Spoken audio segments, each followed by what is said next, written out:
Dans cette vidéo, vous allez apprendre à utiliser le Design Pattern Builder avec des explications simples et claires, sans vous prendre la tête grâce à mes 7 ans d'expérience dans le développement web. Lorsque vous développez, vous devez non seulement écrire du code qui répond à la fonctionnalité que vous essayez de mettre en place, mais vous devez aussi créer du code facilement compréhensible et maintenable. C'est à ça que servira un Design Pattern. Chaque Design Pattern permet de résoudre un problème précis. Et aujourd'hui, je vais vous parler du Design Pattern Builder. Ce design pattern est très puissant. Il fait partie de la catégorie des Creational Design Patterns. Autrement dit, il permettra de créer des objets proprement. Oui, c'est encore flou, mais vous inquiétez pas, on en reparle un tout petit peu plus tard. Juste avant de commencer, sachez que cette vidéo fait partie d'une série de vidéos que j'ai réalisées sur les design patterns. Si elle vous intéresse, n'hésitez pas à y jeter un coup d'œil. Cela étant dit, on peut commencer. Imaginez que vous voulez réaliser une application qui vous permette de créer des sandwichs. La manière la plus naturelle de représenter un sandwich dans votre code serait de créer une classe sandwich. Qu'est-ce qui compose le sandwich? On pourrait dire du pain évidemment, de la viande, des légumes, une sauce et un topping par exemple. Représentant cela dans la classe. Voilà le résultat. Essayons maintenant de créer un objet à partir de cette classe. On pourrait vouloir un crudité poulet avec de la salade et de la tomate sans sauce et des oignons frits en topping. Un autre crudité, mais cette fois-ci du thon au lieu du poulet. Et un troisième sandwich crudité, avec que des légumes, sans viande et sans topping et sans sauce. Oui, ça n'a pas l'air très bon, on est d'accord. Mais c'est juste pour l'exemple. Ce code fonctionne, mais lorsqu'on regarde la manière dont les objets sont créés, il y a deux problèmes. Le constructeur est difficilement lisible.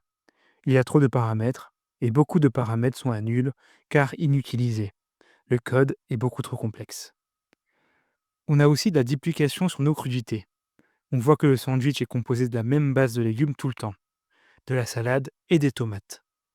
Pour que ce soit plus propre, on pourrait de 1 réduire la complexité du constructeur et de 2 regrouper les points communs aux crudités dans une même fonction pour éviter la duplication. Bonne nouvelle, on peut faire ça grâce au Design Pattern Builder. Le Design Pattern Builder va être responsable de la création de l'objet sandwich. On va créer une classe crudité sandwich builder qui va s'en occuper. Voyons cela de manière beaucoup plus concrète dans le code. Maintenant, créons la classe Crudité Sandwich Builder.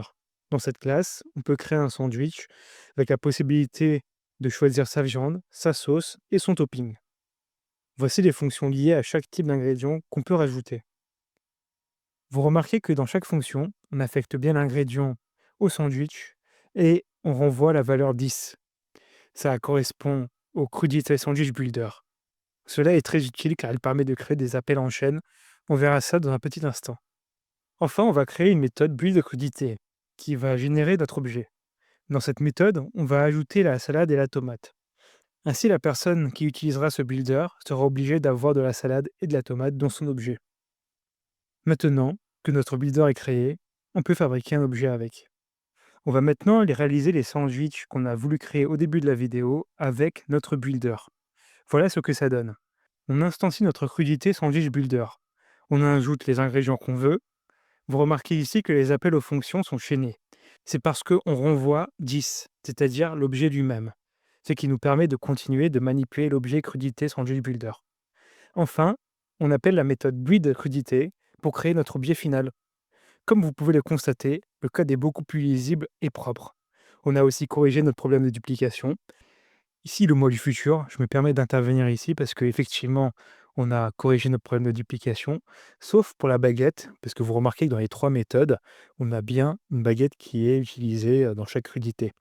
On aurait pu très bien aussi la mettre de notre méthode build, en plus de la salade et des tomates. Vous avez ici du code beaucoup plus maintenable et facile à comprendre. Juste avant de continuer la vidéo, si cette vidéo vous apporte de la valeur, n'hésitez pas à lâcher un petit like, un commentaire et à vous abonner. C'est gratuit. Cela permet de mieux référencer la vidéo et la chaîne. Et cela m'encouragera à continuer à faire des vidéos sur les design patterns et sur comment coder proprement. Merci.